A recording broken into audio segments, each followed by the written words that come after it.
Hey everybody, so we're going to go over how to install a pump for the R129 into the trunk. This is for the hydraulic system, so for controlling the roof.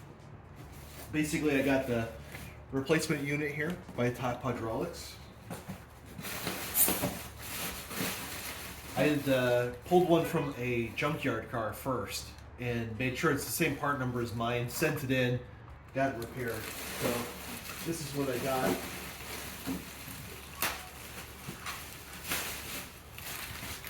So I'm going to go ahead and open this up, and then we can kind of figure out what to do inside of the trunk, which is where the pump is at.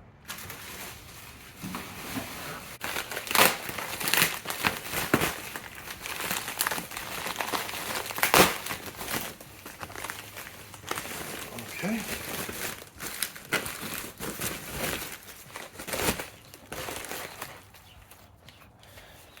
And here's the replacement pump. So you can see there the part number. It's the 124-800-2348. My car is a 1994. So yeah, first step is we're just going to pop the trunk open. Okay, let's go ahead and take off the draft stop.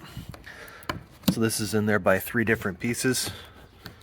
Get this out of the way. You may or may not have that, depends. You know, if you bought your car used, you might not have it. And then here's the actual windscreen itself, the draft stop. Get this guy over here. Okay, and then, yeah, I like to just take out this whole piece. The whole carpeting.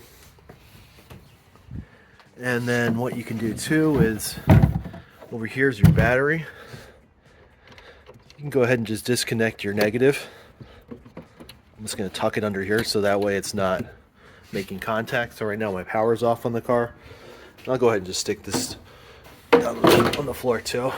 So I just got my parts down there. Now here, this is just kind of a neat trick. There's this little piece here, and it goes right into here. So you can just kind of hang it.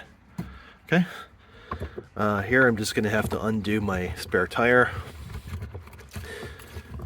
And you got to turn it quite a bit to get it out.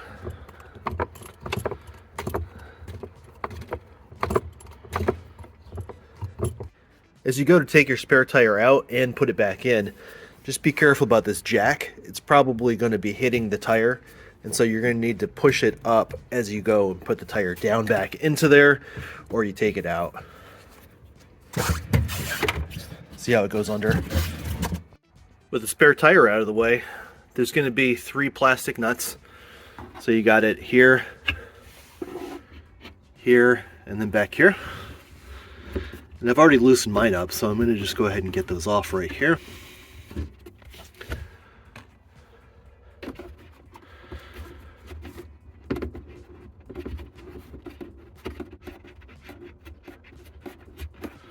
Okay. And last one.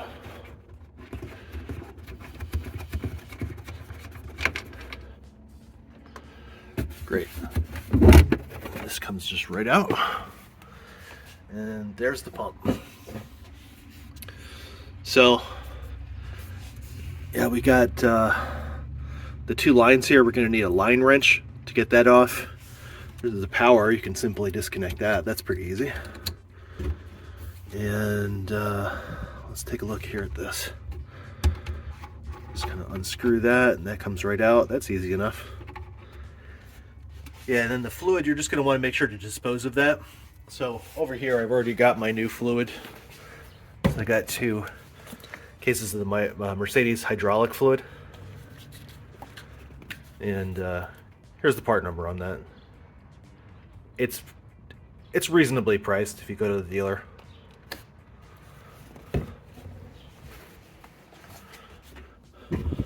Okay, so I'm also going to go ahead and get my socket so I can take this bottom. There's 3 nuts on there, so take those off. And I'll get my line wrench out here for these 2. I got a line wrench. I think it's also called a flare nut wrench. So it goes all the way around it so that you won't be stripping it. So this first one here, this is 11 millimeters. So I'm going to go ahead and just see if we can break this loose. Okay. That wasn't way too bad. Now this other one's pretty tiny, so the other side of this is what, 9 millimeters, and so it's probably 8 millimeter. I don't think I have a wrench for that. We'll see how we get that. Time for the second one. So this one is 8 millimeters, and I just have a set of Craftsman midget wrenches. So let's go ahead and see how. Okay, that's not there that bad. All right, 8 millimeter, takes it right off. So at this point, we got both of the lines, and then here we go. Got a socket, and I'm going to go ahead and get these. These are the 10 millimeters. Get that first one.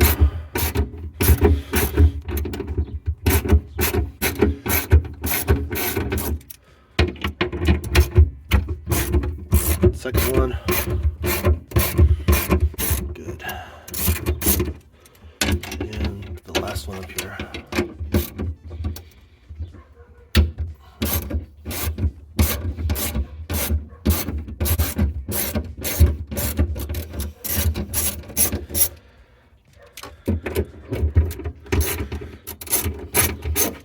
Perfect.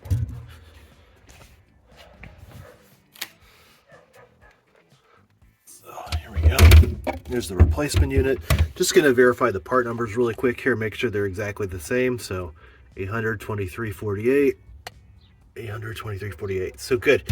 There are variations of these, so just want to make sure to have the right one. You may be able to get different ones working in an older car, but I don't want to take that chance. Some of them are completely different, where they have a different number of lines.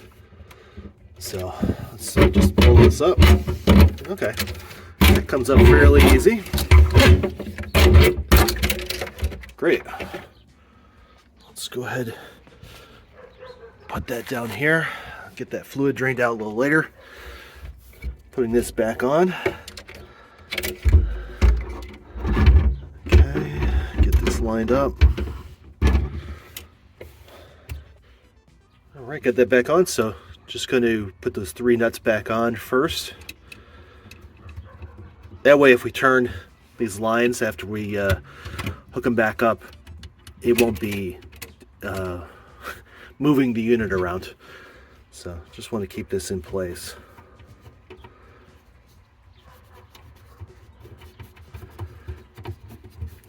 Okay.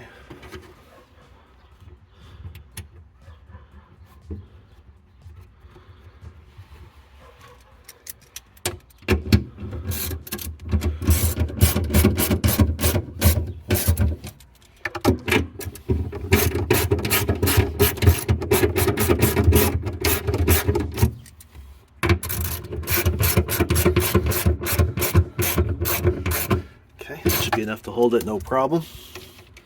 Start off, get this guy connected. Just kind of insert it, and then get this plastic piece threaded. Okay, so great, got that. And then just here to make sure that we're getting in the same one, so the one that says 12 and 10.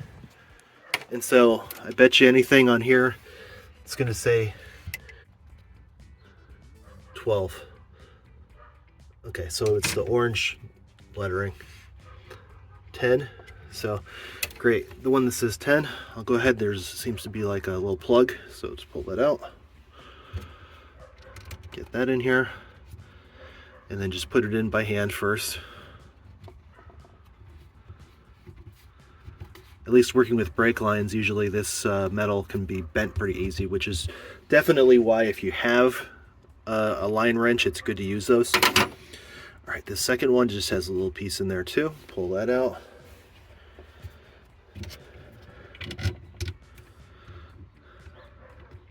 And actually, I just realized I need to put fluid in, so we'll have to take that other piece off over there.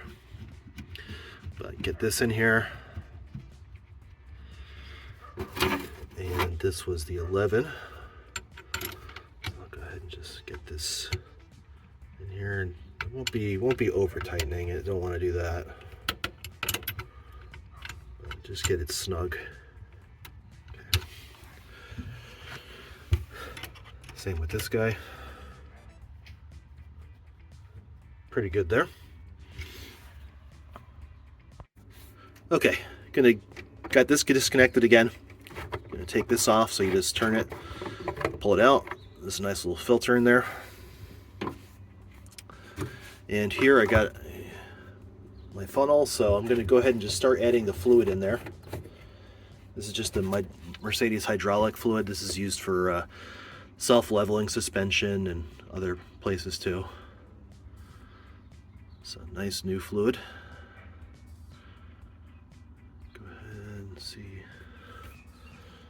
On the sides there's going to be a, yeah, so this is looking pretty good. Pretty hard to see, but there are some levels here where it has a min and a max. So the bottom one here is the min, and then up here is the max. I'll just keep adding a little bit more fluid.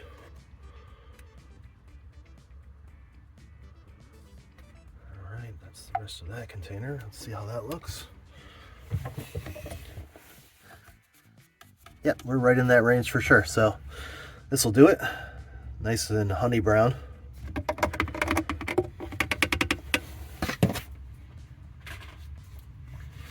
Okay, so let's try this part again. Okay, keep that aimed over here.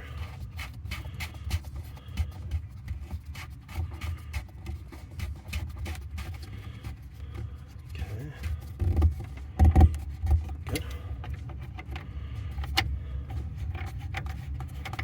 Much better. Perfect. Okay, I think that's about it. So now that the steps are done, I'm just gonna tighten these up until it's snug on each one of these, and then we can start putting it together.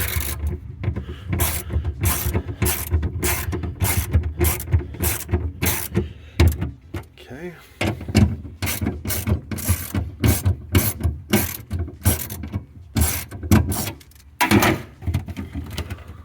Oh, yeah. Okay, there's the electrical connector. Make sure you don't put it on top like I did. That was not the best choice, but it's okay. These are pretty strong harnesses. So there we go. Now it goes all the way. Okay. Perfect. And this guy. All right. Great.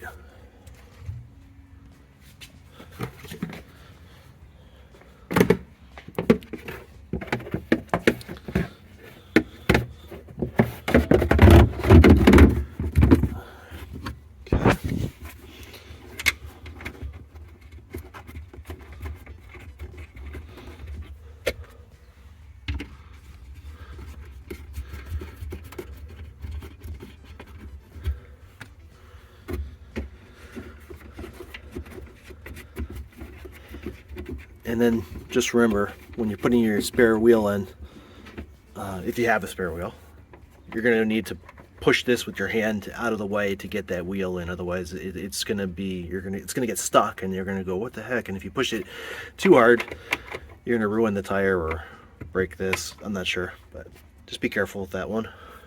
So putting it together, pretty easy. And then we were ready to give it a shot. So I guess if you wanted to at this point, what you could do is just put the battery back on the negative and just give it a shot before you put it all together and make sure it works.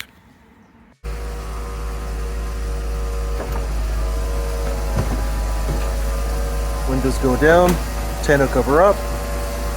So hydraulic fluid at this point is definitely working okay. I'm going to go ahead and just reverse this back in since we're good.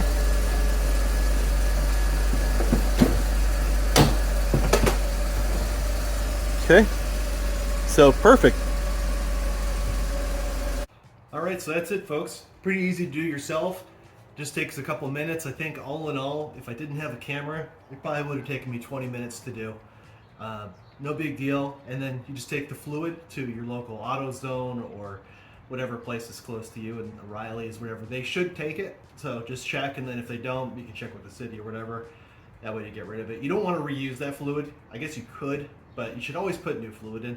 It's cheap enough. I use less than a bottle. So I'll put the part number in the description. But yeah, enjoy.